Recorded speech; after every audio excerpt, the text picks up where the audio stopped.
Avis vascular centre మన దేశంలోనే the best varicose vein hospital.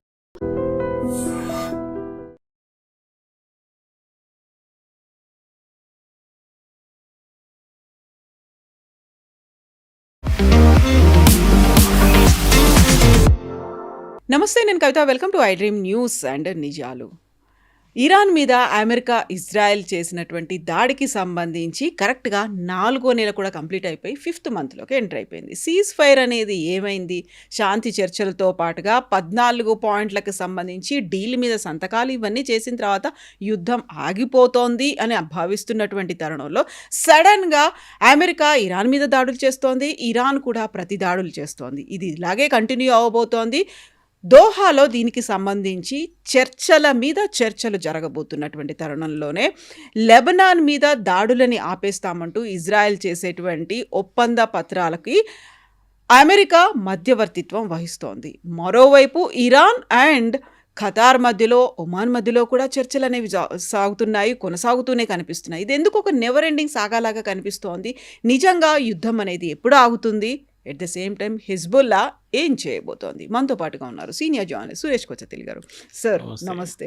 కరెక్ట్గా February 28 అంటే ఇప్పుడు మనం June 29లో ఉన్నాము. 4 months కంప్లీట్ అయిపోయి 5th మంత్లో కూడా ఎంటర్ అయిపోయాం. అది అయిపోతుంది అనుకుంటే ఎందుకు అయిపోవట్లేదు? ఎప్పుడు ఒక ఫుల్ స్టాప్ అనేది ఎందుకు పడట్లేదు? అక్కడ జస్ట్ కామా ఉంటుంది అండ్ కంటిన్యూస్ ప్రాసెస్ అవుతుంది. ఎందుకంటే ఇది యుద్ధం ఆగాలంటే ఒకటే సొల్యూషన్, అంటే ఈ ఇరానియన్ రెజీమ్ ఉండకూడదు. ఈ ఇరానియన్ రెజీమ్ ఉన్నప్పుడు దాకా ఇది నడుస్తూనే ఉంటుంది.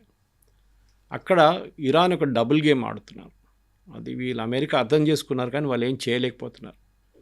వాళ్ళు ఫ్రంట్ ఫేసింగ్గా సివిలియన్ అడ్మినిస్ట్రేషన్ని పెడుతున్నారు.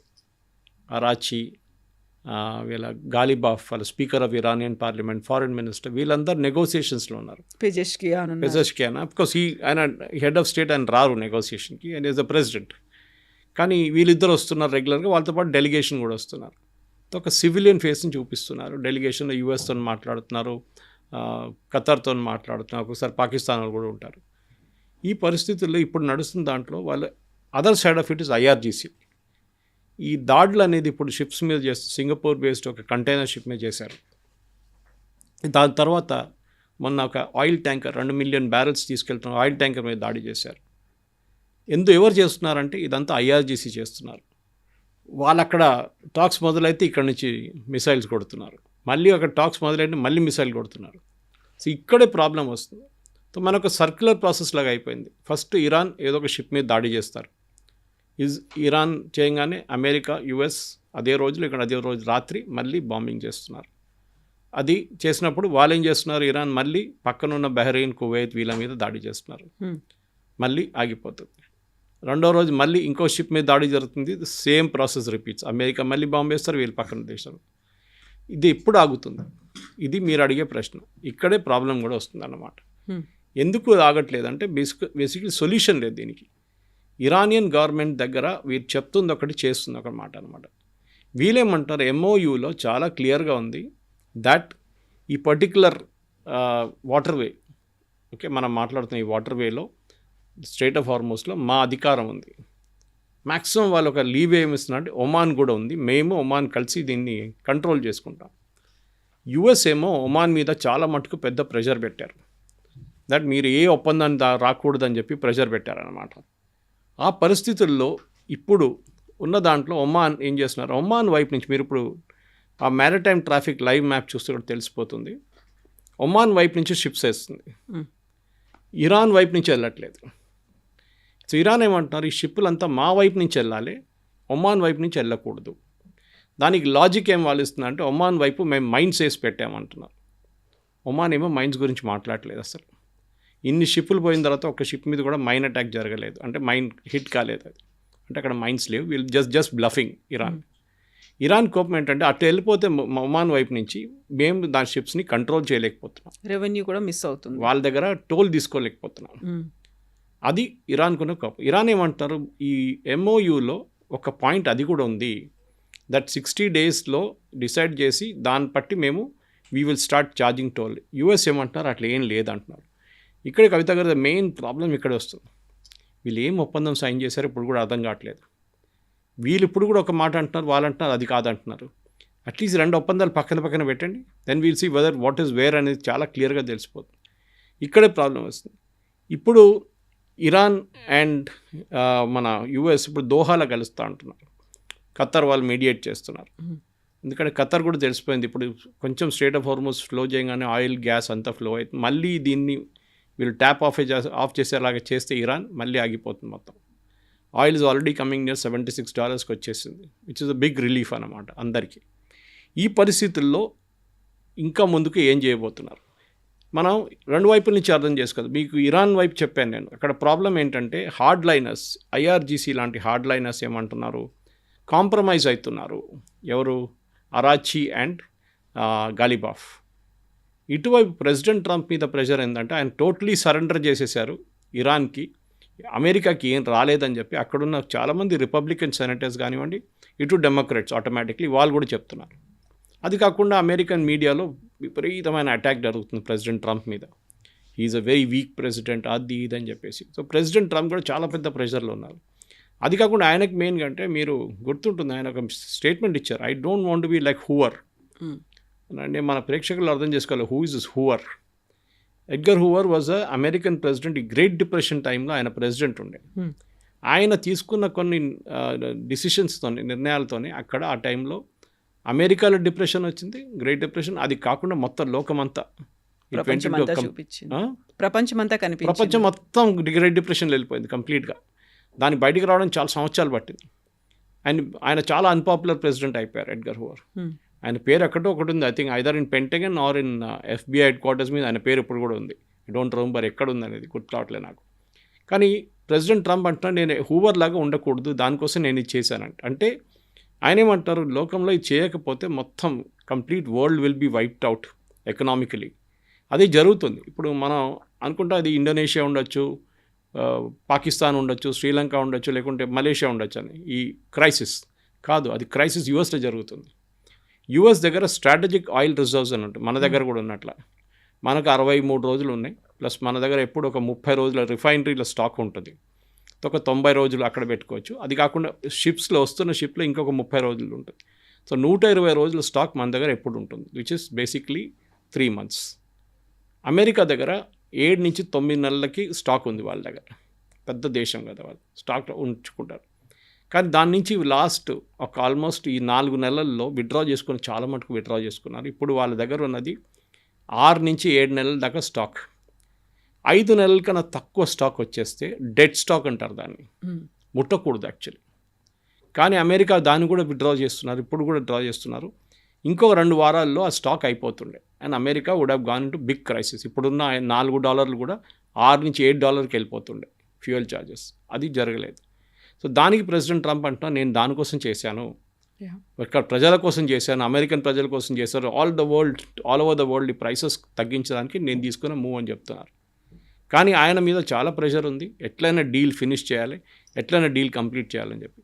అట్ ద సేమ్ టైం అటువైపు ఇరాన్ తెలిసిపోయింది, వీళ్ళు ఒక వీక్ రెజ్యూమ్, ప్రెసిడెంట్ ట్రంప్ చాలా ప్రెషర్లు ఉన్నారు. సో ఆయన్ని ఈ ప్రెషర్ని వీళ్ళు వాడుకుంటున్నారు, టెస్ట్ చేస్తున్నారు. ఒక బాంబేస్ చూద్దాం ఏమవుతుంది, ఓకే మనం కొడుతున్నారు, గుడ్, మనం బహ్రెయిన్ని కువైత్ని కొడదాం, ఏమవుతుంది చూద్దాం, వాళ్ళు ఏం రియాక్ట్ అవుతారు, నెక్స్ట్ వెయిట్ చేస్తారు 2 రోజుల తర్వాత మళ్ళీ.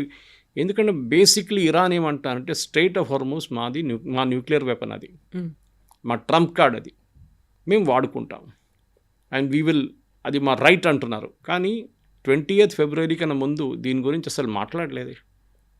ప్రెసిడెంట్ ఒబామాతో చేసిన టీంతో చేసిన JCPOలో దీని గురించి అసలు స్ట్రెయిట్ ఆఫ్ హార్మోస్ గురించి మెన్షనే కూడా లేదు. మళ్ళీ ఎట్లా వచ్చింది ఇక్కడ, అది పెద్ద ప్రశ్న. సో ఇరాన్ తెలిసిపోయింది, వీళ్ళు స్ట్రెయిట్ ఆఫ్ హార్మోస్ని ఒకసారి ఇడిసేస్తే, అమెరికా కంట్రోల్ వచ్చేస్తే, దెన్ వీళ్ళకి బార్గెనింగ్ చిప్ అనేది ఏమి ఉండదు ఇరాన్కి. వాళ్ళు ఒక నార్మల్ దేశంలాగా అయిపోతారు, అమెరికా వాళ్ళతో ఫుట్బాల్ ఆడుకుంటారు. మళ్ళీ ట్రంప్ ఒక మాట అంటున్నారు, ప్రపంచంలోనే ఇరాన్ని నేను లేకుండా చేస్తాను, అంత తీవ్ర స్థాయిలో దాడులు అనేవి జరగబోతున్నాయి అనుకున్నప్పుడు ఇరాన్ కూడా అదే అంతే తీవ్ర స్థాయిలో ఎందుకని స్పందిస్తుంది? సడన్గా అక్కడి దాకా వచ్చింది, ఒక పీస్ టాక్స్ అనేవి అవుతున్నాయి, తర్వాత మొత్తం ఒక కంక్లూడింగ్ పాయింట్కి వస్తాయి అనుకున్నప్పుడు మళ్ళీ ఎందుకు ఇలాంటి ఒక మూమెంట్స్ వస్తున్నాయి, ఎందుకని అటాక్స్ జరుగుతున్నాయి? కవిత గారు, ఇరాన్ దగ్గర డబ్బులు లేకుండే, కానీ లాస్ట్ 1 వీక్లో ప్రతిరోజు $140 మిలియన్ సంపాదిస్తున్నారు వాళ్ళు. వాళ్ళ షిప్స్ బయట వెళ్తున్నాయి, 6 నుంచి 8 షిప్లు. సో వాళ్ళ దగ్గర ఇప్పుడు నెక్స్ట్ ఒక 2-3 మంత్స్లో వాళ్ళ దగ్గర కావాల్సిన డబ్బులు వచ్చేస్తుంది. వచ్చిన తర్వాత వాళ్ళు ఏం చేస్తారు, ఫస్ట్ వాళ్ళ దగ్గర ఉన్న ఐఆర్జీసీ స్టాఫ్కి శాలరీ ఇవ్వలేదు 3 నెలల నుంచి, ఆ శాలరీ ఇస్తారు. వాళ్ళ రెగ్యులర్ మున్సిపల్ వర్కర్స్ కానీ టీచర్స్ కానీ వాళ్ళకి జీతం ఇవ్వాలి, అది ఇచ్చేస్తారు. సో ఒక లెవెల్ దాకా కంట్రోల్ అయిపోతారు అక్కడ. నెక్స్ట్ ఇన్ఫ్లేషన్, ఇప్పుడున్న ఇన్ఫ్లేషన్ 70%, 80% ఇన్ఫ్లేషన్, దాన్ని తగ్గించాలి. దానికి ఏం కావాలి, బయట నుంచి గోధుమలు తెచ్చుకోవాలి, మిగతా మీట్ తెచ్చుకోవాలి బయట నుంచి. అమెరికా ఏమంటున్నారు, మేము మా దగ్గర డబ్బులు ఉంది, మీ డబ్బులు $26 బిలియన్ ఉంది కదా, మేము మీకు ఇచ్చేస్తాం, కానీ ఇవ్వం డైరెక్ట్గా, మీరు అమెరికన్ ఫార్మర్స్ దగ్గర నుంచి గోధుమలు కొనుక్కోండి, సోయాబీన్ కొనుక్కోండి, మేము కొనేసి మీకు ఇచ్చేస్తాం, మీరు అంత ట్రబుల్ కూడా తీసుకోక్కర్లేదు, వీ విల్ 26 బిలియన్ నుంచి కొన్ని తీసి మీకు ఇచ్చేస్తాం. వీళ్ళేమంటారు, వద్దు, మాకు మీ దగ్గర నుంచి ఏమొద్దు, మాకు ఆ డబ్బులు ఇచ్చేసేయండి, మా డబ్బులు. దీన్ని ఒక కాంటెక్స్ట్గా చూడాలి కవిత గారు, చాలా ఇంపార్టెంట్ కాంటెక్స్ట్ ఉంది. ప్రెసిడెంట్ ఒబామా JCPO సైన్ చేసినప్పుడు చాలా స్ట్రిక్ట్ కంట్రోల్స్ ఉండే. ఇన్ఫ్యాక్ట్ ఇవాళ పొద్దున I was watching John Kerry, ఇప్పుడు పాత secretary of state John Kerry Obama టైంలో ఆయన మెయిన్ నెగోషియేటర్ ఉండే ఈ JCPO డీల్ది. కెరీ గారు అడిగినప్పుడు ఆయన ఏం చెప్పారంటే, JCPO డీల్ ఎంత స్ట్రిక్ట్ ఉండే, ఇరాన్ ఒక యురేనియం 10 గ్రాములు కూడా ఇక్కడి నుంచి తీసి అక్కడ పెట్టలేరంట, అంత స్ట్రిక్ట్ ఉన్నారంట, తెలిసిపోతుందంట. ఎందుకంటే US intelligence, British, Russian, Chinese వీళ్ళందరూ కలిసిన ఇంటెలిజెన్స్లో చాలా వీళ్ళందరూ ఇరాన్ మీద నిఘా పెట్టున్నారు. JCPO అగ్రిమెంట్ ప్రకారం వీళ్ళందరూ సంతకం పెట్టారు దాంట్లో. అది కాకుండా ఇరాన్ వైపు నుంచి కూడా వాళ్ళకి తెలిసిపోయింది వీళ్ళ మీద ఫుల్ ప్రెషర్ ఉందని. ఇరాన్ CCTV కెమెరాలను కూడా అడ్జస్ట్ చేయలేకపోయారు వాళ్ళు. యూజువలీ వాళ్ళు CCTV కెమెరా ఫడ్ చేస్తారు, అది చేయలేరు. సో జాన్ కెరీ ఏం చెప్పారంటే, దిస్ వాజ్ సో స్ట్రిక్ట్. అప్పుడు మేము ఏం చేసాం, ఇంత ఒక 5-6 నెలలు ఇట్లా నడిచినప్పుడు మాకు తెలిసిపోయింది, అండ్ వీళ్ళందరూ రిపోర్ట్ ఇచ్చారు. British intelligence, German intelligence, French intelligence చెప్పారు, yes they are observing it. వాళ్ళు చెప్పిన 3.6% ప్యూరిటీలో తీసుకొచ్చారు యురేనియంని, ఎక్కడ కదట్లేదు యురేనియం అని చెప్పినప్పుడు ప్రెసిడెంట్ ఒబామా ఏం చేశారంటే, వాళ్ళ దగ్గర ఉన్న $1.26 బిలియన్ దాన్ని ఇరాన్కి అప్పగించారు క్యాష్ రూపంలో. అది ఎందుకు చేశారంటే, అసలు దానికి ఇంకో స్టోరీ, దానికి పెద్ద స్టోరీ చేశారు, మన క్యాంపెయిన్ చేశారు president Trump. Obama American tax payer డబ్బులు తీసుకొని ఇరాన్కి అప్పగించేశారు, చూడండి సరెండర్ అయిపోయారు అన్న. ఇరాన్ ఏం చేయలేదు, ఇరాన్ న్యూక్లియర్ వెపన్స్ అది అన్నీ చేశారు, ఇరాన్ యాక్చువల్లీ చేయాల్సిన అన్నీ చేశారు. కానీ ప్రెసిడెంట్ ట్రంప్ క్యాంపెయిన్ ఇట్లా ఉండేనమాట. ఏం జరిగిందంటే, షా ఆఫ్ ఇరాన్ ఉన్న టైంలో ఆయుధాల కోసం డబ్బులు ఇచ్చారు ఆయన. దిట్ వాజ్ సమ్ బిలో $1 బిలియన్ ఉండే. అది ఇచ్చినప్పుడు అదే టైంలో షా ఆఫ్ ఇరాన్ని టాపుల్ చేసి ఖొమేనీ వచ్చారు. అప్పుడు ఈ ఆయుధాలు అమెరికా సప్లై చేయడానికి నిరాకరించారు. అప్పుడు ఇరాన్ కోర్టుకి వెళ్ళారు, అమెరికన్ కోర్ట్స్కి వెళ్ళి కేసు వేశారు. అయితే don't remember defence A company అని, ఆ కంపెనీ మీద కేసు వేశారు. వేసేమన్నా, మేము ఇచ్చిన డబ్బులు మా డబ్బులు, మాకు ఆయుధాలు ఇవ్వాలండే, మీరు ఆయుధాలు ఇవ్వకపోతే మాకు డబ్బులు మాకు ఇచ్చేసేయండి. So American court said yes correct. తో ఇవ్వలేదు. సో ఏమందంటే ఇంట్రెస్ట్ మీద ఇంట్రెస్ట్ పడి ఇప్పుడు 1.26 బిలియన్ వచ్చింది అప్పుడు ఇంట్రెస్ట్. సో ప్రెసిడెంట్ ఒబామా ఏం చెప్పారంటే, ఈ డబ్బులు మనం ఎందుకు పెట్టుకోవాలి, మనం ఇంట్రెస్ట్ కడుతున్నాం దాని మీద, ఇరాన్కి ఇచ్చేద్దాం, ఎనీవే దే ఆర్ ఫాలోయింగ్, మనం చెప్పిందంతా వాళ్ళు వింటున్నారు కదా అని. ఆ డబ్బులు ఉండేది. ఇప్పుడు ఆ 1.26 బదులు ప్రెసిడెంట్ ట్రంప్ $26 బిలియన్ ఇవ్వబోతున్నారు. ఇది ఆయుధాలు తీసుకున్న డబ్బు కాదు, ఇది ఇరాన్ గవర్నమెంట్ సంపాదించిన డబ్బులు, ఆయిల్ సేల్స్ నుంచి బ్యాంకులో పెట్టుకున్న డబ్బులు. అది ఖతార్లో ఉంది, మన దేశంలో ఉంది, ఈవెన్ యూఎస్లో ఉంది. అక్కడున్న బ్యాంకులు అన్నీ అమెరికా ఫ్రీజ్ చేసేసారు, డబ్బులు తీయలేరు. ఇప్పుడు ఆ డబ్బులు ఇవ్వబోతున్నారని చెప్పి ఒక కండిషన్ ఉందంట దాంట్లో. That should be done as soon as the deal is signed అని చెప్పారంట. అంటే ఏ రోజు ప్రెసిడెంట్ ట్రంప్ ఫ్రాన్స్లో సంతకం పెట్టారో అదే రోజు ఆ డబ్బులు ఇవ్వాలంటున్నారు. అది వాళ్ళు ఇవ్వట్లేదు. సో ఈ 2 పాయింట్ల మీద డిస్ప్యూట్ ఉంది. ఒకటి స్ట్రేట్ ఆఫ్ హార్ముజ్, ఇంకోటి ఈ $26 బిలియన్. కానీ ప్రెసిడెంట్ ట్రంప్ దాని గురించి అసలు మాట్లాడలేదు. ఇప్పుడు ఆయన ఏమో JD వ్యాన్స్ అని మాట్లాడిపిస్తున్నారు. JD వ్యాన్స్ ఒకరోజు ఇట్లా అంటున్నారు, ఒకరోజు అట్లా అంటున్నారు. ఒకరోజు ట్రంప్ని సపోర్ట్ చేసినట్లు మాట్లాడుతున్నారు, నెక్స్ట్ డే ట్రంప్ని వ్యతిరేకించి మాట్లాడుతున్నారు ఇండైరెక్ట్. ఈ పరిస్థితిలో ఉన్నాం మనం ఇప్పుడు. ఫుల్ స్టాప్ కాదు, కామా కాదు, ఒక డాష్ కాదు, హైఫన్ లేదు, ఏం లేదు. అది ఫుల్ ఫ్లెజ్గా పోతుంది. స్టేటస్ కో అనడానికి కూడా లేదు అక్కడ, మళ్ళీ అన్ని ఫ్లక్చువేషన్స్ అనేవి కనిపిస్తున్నాయి. ఇక్కడ ఇంట్రెస్టింగ్గా ఇజ్రాయెల్ అనేది ఇరాన్తో ఒప్పందాన్ని కుదుర్చుకోవడానికి యాక్సెప్ట్ చెయ్యట్లేదు. ఇజ్రాయెలే పెట్టిన ఒక మాట ఏంటి, ఇరాన్ అండ్ లెబనాన్ని కూడా అందులో ఇంక్లూడ్ చేయాలి అనుకున్నప్పుడు ఎందుకని లెబనాన్తో ఒక ఒప్పందం కుదుర్చుకోవడానికి ఇజ్రాయెల్ రెడీగా ఉంది? ఈ రెండిటి మధ్యలో అమెరికా ఎందుకు మధ్యవర్తిత్వం వహిస్తోంది అక్కడ?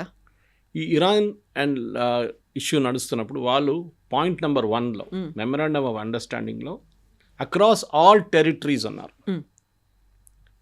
ఇప్పుడు నేను అడుగుతున్న ఒకటే ప్రశ్న, ఓకే లెబనాన్ నేను చెప్పలేదు కదా, దాంట్లో ఎక్కడ చెప్పలేదు, గాజాని ఎక్కడ చెప్పలేదు కదా, అక్కడ రష్యా యుక్రెయిన్ కొట్టుకుంటున్నారు, అది కూడా దీంట్లో వస్తుందా? అన్ని టెరిటరీస్ అని చెప్పారు కదా, you should define the territories. అది చేసిన ఫస్ట్ తప్పు. చెప్తే ఈ ఎంఓయూ అనేది misunderstanding, memorandum of misunderstanding, memorandum of understanding కాదు ఇది. ప్రతి పాయింట్ని మీరు ఫుల్ స్టాప్ కామాతో సహా మీరు క్లియర్గా డిఫైన్ చేయాలండే. అమెరికా విల్ పే మనీ అనగానే ఎంత డబ్బులు ఎప్పుడు అని డిఫైన్ చేయలేదు. అక్రాస్ ఆల్ టెరిటరీస్ అనగానే అది మీరు క్లియర్గా లెబనాన్ అని చెప్పలేదు. ఫస్ట్ ఆఫ్ ఆల్ హెజ్బుల్లా మీద దాడి చేస్తున్నారు ఇజ్రాయెల్లో ఇజ్రాయలీస్ మీద హెజ్బుల్లా దాడి చేసినప్పుడు వాళ్ళు రిటర్న్ దాడి చేస్తున్నారు. Hezbollah is a non state actor. మన లాంగ్వేజ్లో టెర్రరిస్ట్ అదే అంటారు. ఇప్పుడు పాకిస్తాన్ చెప్తుంటారు చూడండి, హఫీజ్ సైదా ఆయన ఎవరు మాకు తెలియదే, హిజ్బుల్ ముజాహిదీన్ వాళ్ళు ఎవరు నాకు తెలియదు, Lashkare Taiba nothing, we don't know who they are non state actors. ఉన్నారు పాసిబుల్, ఏదో గల్లీలో ఉంటున్నారు వాళ్ళని, ఇది మనం అంటున్నాం. అంత పెద్ద ప్రయారిటీ ఇవ్వాల్సిన అవసరం లేదు. యూఆర్ నాట్, ఇంకా ఒకసారి ఎస్ అనగానే then it becomes your responsibility. అరే మీరు చూసుకోవాలి ఉండే కదా, ఇది మీ దగ్గర ఉండే కదా, అది జరగట్లేదు అనమాట. సో ఇప్పుడున్న పరిస్థితుల్లో Lebanon issue is very very crucial. Israel America కలిసి ఒక ప్లాన్ వేసుకున్నారు. ఈ ప్లాన్ ముందు కూడా ఉండే, ఏంటి, గాజాలో చేశాం. గాజాలో హమాస్ని మనం వీళ్ళు అమెరికా ఏమన్నారంటే కంప్లీట్లీ వాళ్ళ ఆయుధాలన్నీ తీసుకొని వాళ్ళని సరెండర్ చేపియాలి, డిసామ్ చేపియాలి. కానీ ఇవాళ దాకా జరగలేదు. ఎవరు చేస్తారు? దే షుడ్ బి సంబడి కదా, దమ్మును వచ్చి చేస్తాడు. మీరు వెళ్ళి గాజాలో వెళ్ళి ఆయుధాలు ఇవ్వండి అంటే చంపేస్తారు వాళ్ళు, హమాస్ వాళ్ళు. Same thing in Lebanon. ఇప్పుడు ఏం ఒప్పందానికి వచ్చారంటే ఇజ్రాయెల్ ఏమో కొన్ని టెరిటరీస్ నుంచి సదర్న్ లెబనాన్లో వెకేట్ చేస్తారు, non critical sectors. Okay, southern లెబనాన్లో ఉంటారు వాళ్ళు, లిటానీ రివర్ దాకా ఉంటారు. కానీ కొన్ని ప్లేసెస్లో చిన్న చిన్న ఇన్సిగ్నిఫికెంట్ ప్లేస్లో ఇజ్రాయెల్ వెకేట్ చేస్తారు. అక్కడ లెబనీస్ ఆర్మీ వస్తారు. లెబనీస్ ఆర్మీ వచ్చిన తర్వాత వీళ్ళు చుట్టుపక్కల ఉన్న హెజ్బుల్లాని డిసామ్ చేస్తారు. లెబనీస్ ఆర్మీ అంటే చాలా వీక్ ఆర్మీ, అసలు వాళ్ళకి హెజ్బుల్లాతో మ్యాచ్ లేదు. హెజ్బుల్లా వాళ్ళు ఒక రోజులో ఫినిష్ చేసేస్తారు కంప్లీట్ లెబనీస్ ఆర్మీని. ఆయుధాలు లేవు, ఏం లేవు, ట్రైనింగ్ లేదు, ఏం లేదు, వాళ్ళకి ఎక్స్పీరియన్స్ కూడా లేదు యుద్ధంలో. ఇప్పుడు యుఎస్ ఏమంటున్నారు, this is the job of Lebanon to disarm Hezbollah ఏమంటున్నారు, నిన్న మీరు మా మీద చేయి పెడితే we will burn Lebanon, civil rights చేపిస్తాం మేము, ఇక్కడ మొత్తం ఏం చెప్తారు అక్కడ ఇక్కడ తగలబెట్టేస్తాం మేము, ఎక్కడ కావాలంటే అక్కడ, దట్ ఈస్ అవర్ పవర్ అంటున్నారు. ఇప్పుడు ఏం చేస్తారు? ఇజ్రాయెల్ ఇప్పుడు పక్కన కూర్చొని నవ్వుకుంటున్నారు. మేము ఎప్పుడో చెప్పాము యుఎస్కి, వీళ్ళు ఇదే పని చేస్తారు, వీళ్ళ డబ్బులు ఇప్పుడు మీ ఇరాన్కి ఇచ్చే డబ్బులు, ఇరాన్ సంపాదించుకుంటే డబ్బులు ఆయిల్ అమ్మేసుకొని ఇదంతా వీళ్ళకి వెళ్తుంది, మీరు దీన్ని ఆపాల్సింది. This is where it is. So ఈ డీల్తోని ఇజ్రాయెల్ ఒక మారల్ విక్టరీ స్కోర్ చేశారు. అది కాకుండా ఒక స్ట్రాటజిక్ విక్టరీ కూడా, ఎందుకంటే వాళ్ళు ఇప్పుడు ఆ రెస్పాన్సిబిలిటీ, ప్రెసిడెంట్ ట్రంప్ మీకు గుర్తుంటుంది కవిత గారు, ఇనీషియలీ నడిమిట్లో ఒకసారి ఐ థింక్ 3rd month ఎక్కడో ఆయన ఈ ఎంఓయూ సైన్ చేసినప్పుడు చెప్పారు, నెటన్యాహుతోని కాదు, ఆయన ఒక బిల్డింగ్లో ఒక హెజ్బుల్లా టెర్రరిస్ట్ని కొట్టడానికి మొత్తం బిల్డింగ్ కూల్చేస్తున్నారు ఆయన, we will give it to the Syrians, సిరియాలో ఐసిస్ వాడు ఉన్నాడు చూడండి, వాడు చూసుకుంటాడు అన్నాడు. ఏం జరిగింది ఇప్పుడు? That guy said I won't do. ఆయన ఎక్స్ ఐసిస్, వాళ్ళకి ఐసిస్కి హెజ్బుల్లాకి చాలా క్లోజ్ సంబంధాలు ఉన్నాయి. ఆయన అన్నారు మేము చేయం ఈ పని. సో బాగా తిరిగి ఇజ్రాయెల్కి వచ్చేది ఇప్పుడు. అది నా Israel has to do it. అమెరికాకి ఇంకా ఎక్స్క్యూజ్ లేదు. ఇప్పుడు హమాస్ ఇక్కడ డిసేబుల్ చేయడం, అక్కడ హెజ్బుల్లాని చేయడం కావట్లేదు వీళ్ళిద్దరితో. This is the main issue right now అన్నమాట.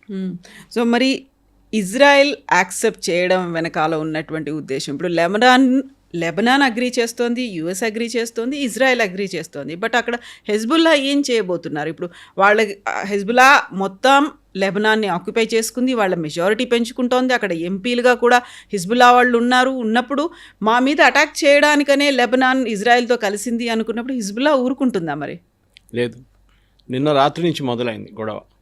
నిన్న రాత్రి ఆల్మోస్ట్ ఒక 200-300 మంది బైక్ల మీద పెద్ద సైలెన్సర్లు పెట్టుకొని సౌండ్ మొత్తం క్రియేట్ చేసుకుంటే బేరూట్ మొత్తం తిరుగుతున్నారు. And they threatening everybody, especially Christians. మనకు అందరూ తెలిసిందే లెబనాన్ క్రిస్టియన్ కంట్రీ ఉండే ముందు, కానీ అక్కడ ఓవర్ ద ఇయర్స్ ఈ షియా వాళ్ళు వచ్చి రావడం, అది కాకుండా మిగతా ముస్లిం దేశాల నుంచి వచ్చి చాలామంది రెఫ్యూజీస్ ఉండడంతో ఇప్పుడు లెబనాన్ ఒక ఇస్లామిక్ కంట్రీగా మారిపోయింది. Technically not Islam, but Islamic country లాగా మారిపోయింది. అక్కడ ఇప్పుడు 16% మంది క్రిస్టియన్స్ ఉన్నారు, మైనారిటీ అయిపోయారు. వాళ్ళు క్రిస్టియన్స్ మీద దాడి చేస్తారు. అప్పుడు యుఎస్ రియాక్ట్ అవుతారు. యుఎస్ రియాక్ట్ అయినప్పుడు మళ్ళీ ఇంకొక ఫ్రంట్ ఓపెన్ అయిపోతుంది యుద్ధంలో. అండ్ ఇజ్రాయెల్కి ఇది ఎగ్జాక్ట్లీ ఇదే కావాలి. ఇజ్రాయెల్ ఎప్పటి నుంచో చెప్తున్నారు, మీరు ఇరాన్ని బిలీవ్ చేయకండి. ప్రెసిడెంట్ ట్రంప్ ఏమో ఆయన పాప యుద్ధం ఎట్లా ఆపాలని చెప్పి, I should not be another Hoover అని చెప్పేసి, యుద్ధం ఎట్లా ఆపుదాం, ఇట్లా ఆపుదాం, మనం ఈ వేళతో ఎవరితోనే సంతకం పెట్టుకుందాం, I will do a deal with the devil అంటారు ఇంగ్లీష్లో.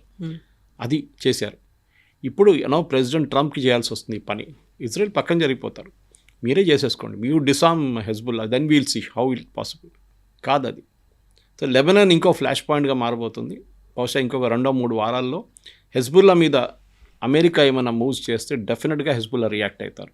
అండ్ ఇరాన్ కూడా రియాక్ట్ అవుతారు. అక్కడ వాళ్ళు అంటారు, MOU వైలేట్ చేశారు మీరు, that there shall be no hostilities across all frontiers, అది మీరు వైలేట్ చేశారని చెప్పేసి. మళ్ళీ ఒమన్లో కూడా అక్కడ ఒప్పందాలు అనేవి కుదరబోతున్నాయి అనేటువంటి మాట. డిఫరెంట్గా అన్నీ కుదుర్చుకుంటున్నారు తప్ప అందరూ కలిసి ఒక కలెక్టివ్గా చేయాల్సినటువంటి పని చేయట్లేదా? బిట్స్ అండ్ పీసెస్గా మాట్లాడుకుంటున్నారు, మీటింగ్లు అనేవి పెట్టుకుంటున్నారు. ఎక్కడైతే క్రక్స్ ఆఫ్ ద పాయింట్ అంటారో ఆ పాయింట్ గురించి అని ఎందుకు మాట్లాడుకోవట్లేరు? ఒక యూనిటీ అనేది ఎందుకు రావట్లేదు? మళ్ళీ అక్కడ ఇస్లామాబాద్ టాక్స్ పాకిస్తాన్ ఏమైంది అసలు? పాకిస్తాన్ ఇప్పుడు పక్కన పెట్టేశారు. పాకిస్తాన్కి దీంట్లో రోల్ లేదు. ఇప్పుడు చాలా క్లియర్గా తెలిసిపోయింది. ఎందుకంటే డబ్బులు ఉంటే మీరు మాట్లాడవచ్చు, డబ్బులు పవర్ ఉంటుంది. ఖత్తర్ దగ్గర డబ్బులు చాలా ఉన్నాయి. You're one of the richest Islamic nations. Qatar పిలిస్తే ఖత్తర్ ఇరాన్ మాట్లాడతారు. ఎందుకంటే రేపు ఖత్తర్ అంటారు, I will give you $50 billion, మీరు యుద్ధం ఆపండి అంటే ఇరాన్ ఆపేస్తారు. అంత పవర్ ఉంది ఖత్తర్ దగ్గర. కానీ ఖత్తర్ ఏం చేస్తున్నారంటే వాళ్ళకి ఇప్పుడు గ్యాస్ అమ్మలేకపోతున్నారు. వాళ్ళు లాస్ట్ 4 నెలల నుంచి వాళ్ళు అస్సలు సంపాదించలేదు, డబ్బులే లేదు వాళ్ళ దగ్గర. ఖత్తర్ వాళ్ళ FD విత్డ్రా చేసుకుంటున్నారు. FD అంటే వాళ్ళ దగ్గర ఇన్వెస్ట్మెంట్ చేసిన అన్ని విత్డ్రా చేసుకుంటున్నారు, US నుంచి, బ్రిటన్ నుంచి. సో ఇప్పుడు ఖత్తర్ ఎందుకు చేస్తున్నారంటే, ఖత్తర్ అంటున్నారు వీళ్ళిద్దరిని కూర్చోబెట్టి మాట్లాడదాం, అట్లీస్ట్ స్ట్రైట్ ఆఫ్ హార్మోస్ని నెక్స్ట్ 6 months దాకా ఓపెన్ పెడదాం, ఓకే, ఈ డీల్ క్లోజ్ చేసేదాకా. కానీ అది జరగదు. స్టేట్ ఆఫ్ హార్మోస్ మీద ఇరాన్ కంట్రోల్ ఉండడానికి ట్రై చేస్తున్నారు. అటువైపు మన ఇజ్రాయెల్ సంగతి చూడండి. మీరు ఇదన్నప్పుడు ఒమాన్లో కూడా జరిగింది. ఒమాన్తో కూడా చర్చలు జరుగుతున్నాయి. ఇవాళ ఇరాన్ ఎవరి నుంచో ఎవరో వెళ్ళారు అక్కడికి, మాట్లాడుతూ వాళ్ళు ఏమంటున్నారంటే, మేము ఒమాన్ కలిసి ఈ స్ట్రైట్ ఆఫ్ హార్మోస్ని కంట్రోల్ చేస్తాం. ఇంటర్నేషనల్ మ్యారిటైమ్ రూల్స్ ప్రకారం, ఇంటర్నేషనల్ మ్యారిటైమ్ లా ప్రకారం అది ఒక ఇంటర్నేషనల్ వాటర్ వే. ఇప్పుడు రేపు శ్రీలంక అండ్ భారతదేశం నడిమిట్లో ఉన్న గ్యాప్ అని చూడండి, ఓకే, ఆ గ్యాప్ నుంచి లేకుంటే శ్రీలంక చుట్టూ నుంచి వెళ్తున్న, మన దగ్గర నుంచి వెళ్తున్న ఏదైనా షిప్స్ ఉంటే దాన్ని మనం ఆపేసి అక్కడి నుంచి మీరు టోల్ కట్టమంటే ఎవరైనా కడతారా? రేపు మనం గ్రేట్ నికోబార్ ప్రాజెక్ట్ వచ్చిన తర్వాత అదే భయం ఉంది కదా, మలక్కా స్ట్రేట్ దగ్గర ఒక టోల్ పెడితే ఏమవుతుంది? 40 నుంచి 50 నుంచి 60% చైనీస్ ప్రోడక్ట్స్ ఆ రూట్ నుంచి వెళ్తుంది.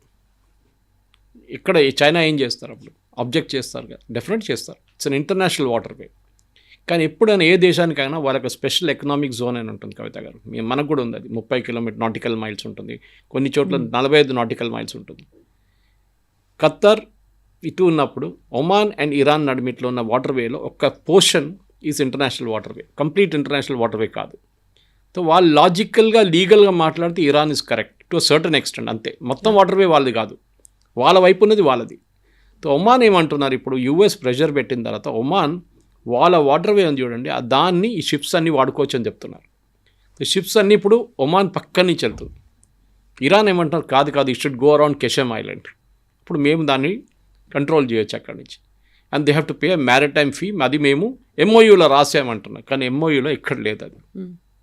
సో బహుశా ఏం జరిగిందంటే MOUలో కూడా వీళ్ళు మాట్లాడుకున్నప్పుడు కొన్ని పాయింట్స్ ఆఫ్ ద రికార్డ్ కూడా ఉండొచ్చు, మనకు తెలియదు. ఇక్కడే పాకిస్తాన్ రోల్ వస్తుంది. ఎందుకంటే పాకిస్తాన్ దీనికి ముందు కూడా మీకు గుర్తుంటుంది, ఫస్ట్ టైం ఒక MOU కాదు, ఒక అగ్రిమెంట్ లాగా వచ్చినప్పుడు, అగ్రిమెంట్లో దాంట్లో వాళ్ళు లెబనాన్ గురించి చెప్పారు. అప్పుడు ప్రెసిడెంట్ ట్రంప్ చెప్పారు లెబనాన్ లేదు దీంట్లో. పాకిస్తాన్ అన్నాను, లెబనాన్ ఇస్ దేర్, మేము ఇచ్చిన కాగితంలో ఉంది కదా. ఈ said no, it is not there. Finally agree చేశారు, yes it is there, but language చాలా అంబిగ్యూస్గా పెట్టాయి. దీంట్లో కూడా అదే జరుగుతుంది కవిత గారు. ఈ MOU ఎవరు డ్రాఫ్ట్ చేశారో అర్థం కావట్లేదు. ఇంటర్నేషనల్ డిప్లొమాట్స్ డ్రాఫ్ట్ చేయలేదు. ఇది చాలా అంబిగ్వస్గా పిల్లి ఉంది, రూమ్లో పిల్లి ఉందంటే ఉంది, లేదంటే లేదు, అట్లాంటి మాటలు. ఇట్లాంటి వర్షం పడుతుందా తెలియదు, పడితే పడుతుంది లేకుంటే లేదు, కన్వీనియంట్గా anything. So it can mean anything. So మీరు ఇంటర్నేషనల్ అక్రాస్ ఆల్ ఫ్రాంటియర్స్ అంటే ఎక్కడ ఫ్రాంటియర్, నో ఆల్ జాగ్రఫీస్ యుద్ధం ఉండకూడదు, వెరీ గుడ్, చాలా మంచిది, ఎక్కడ యుద్ధం ఉండకూడదు. కానీ జరుగుతుంది కదా యుద్ధాలన్నీ. మీ ఇరాన్ గురించి మాట్లాడండి, మీ ఏరియాలో ఉన్న యుద్ధాల గురించి మాట్లాడండి. మీరు ఎక్కడో ఉన్న లెబనాన్ ఎందుకు మాట్లాడుతున్నారు? This is point of Israel అన్నమాట. And Israel is correct. ఎందుకంటే ఇజ్రాయెల్ ఇప్పుడు కాదు కవిత గారు, ఈజిప్ట్తో 1979లో వీరు ఒక ఒప్పందం చేసుకున్నారు.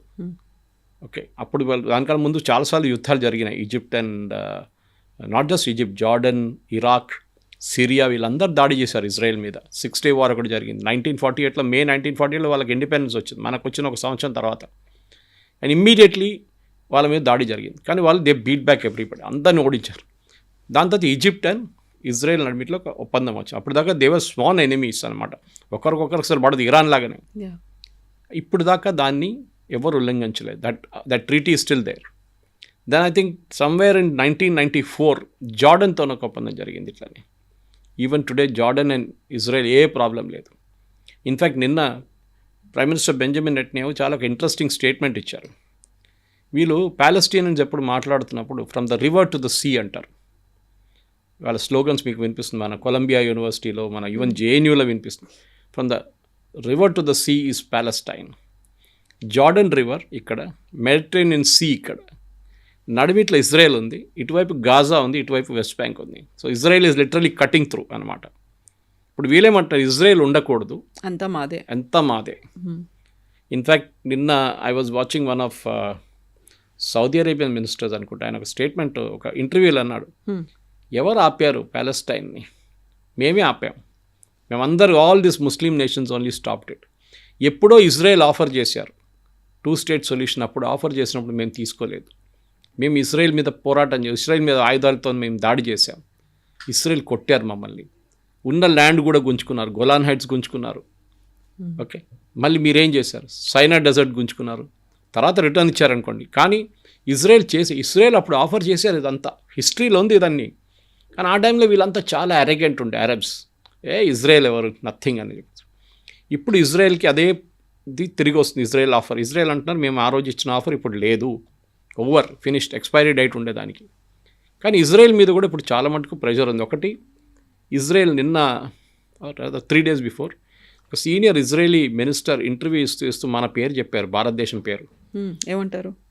చాలా ఇంట్రెస్టింగ్. వాళ్ళు ఏమంటున్నారంటే సడన్గా ప్రెసిడెంట్ ట్రంప్ మొన్నాక ధమ్కి ఇచ్చారు లాస్ట్ వీక్ ఇజ్రాయెల్కి, మేము మీకు ఆయుధాలు ఇవ్వాము. ఇజ్రాయెల్కి ప్రతి సంవత్సరం $3.2 billion ఆయుధాలు US ఫ్రీగా ఇస్తారు. ఫ్రీగా కాదు, అది టెర్రరిస్ట్ని అందరిని ట్యాకిల్ చేయడానికి ఇస్తున్నారు అన్నమాట. ఏదో అంత ప్రేమ లేదు ఇజ్రాయెల్ మీద ఇస్తున్నారు. కానీ ఇప్పుడు ఇజ్రాయెల్ ఏమన్నారంటే లాస్ట్ వీక్ అండ్ దానికన్నా ముందు ప్రైమ్ మినిస్టర్ నెటన్యాహు ఇంటర్వ్యూలో ఐ థింక్ CBSతో 60 Minutesలో చెప్పారు, we're looking for new sources for our weapons. మేము కొత్త సోర్సెస్ని ట్రై చేస్తున్నాం వెపన్స్ కోసం. వాళ్ళ దగ్గర 2-3 వీక్నెసెస్ ఉన్నాయి. ఒకటి ఎయిర్క్రాఫ్ట్ లేదు వాళ్ళ దగ్గర, బహుశా వాళ్ళు తయారు చేయడానికి కెపాసిటీ ఉంది వాళ్ళ దగ్గర, ఫైటర్ ఎయిర్క్రాఫ్ట్. ఇప్పుడు F-35 అంతా వాళ్ళు US నుంచి తెప్పించుకుంటున్నారు. F-16 దానికన్నా ముందు F-14s కూడా ఉండే వాళ్ళ దగ్గర. మేము ఆయుధాల కోసం, మిసైల్స్ కోసం కొత్త దేశాల నుంచి మేము తెచ్చుకుంటున్నామని. And one of that countries is India. మీకు గుర్తుంటుంది, ఈ యుద్ధం మొదలైనప్పుడు, not this one, Israel and గాజాతో జరిగినప్పుడు మన ఒక ship with full missiles Syria పట్టుకున్నారు. సిరియన్ కోస్ట్ లైన్ దగ్గర దొరికినప్పుడు పట్టుకుని వాళ్ళు రిలీజ్ చేయలేదు దాన్ని. తర్వాత మనం ప్రెషర్ పెట్టి రిలీజ్ చేయించాం దాన్ని. That was our missiles. ఇదే హైదరాబాద్లో ఎల్బిట్ అనే కంపెనీ ఉంది, it's an Israeli company, missiles తయారు చేస్తారు, మన కోసం చేస్తున్నారు. కానీ జాయింట్ వెంచర్, వాళ్ళు ఇజ్రాయెల్ కూడా పంపించుకోవచ్చు. ఇజ్రాయెల్ ఏమంటున్నారంటే మా complete defence production, they are one of the best in the world by the way.